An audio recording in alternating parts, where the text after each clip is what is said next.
Hi, this is Jake, one of Jumprope's co-founders and CEO. I have exciting news to share.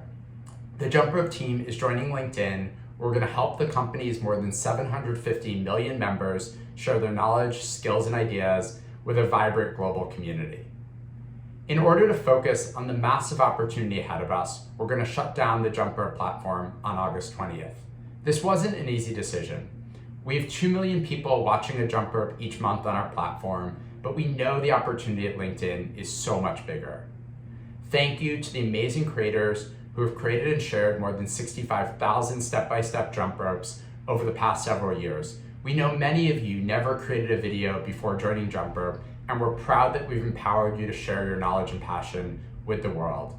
Thank you to my amazing co-founder Travis and team and everyone who's been along with us on this journey. We can't wait to build for you at LinkedIn. Thank you.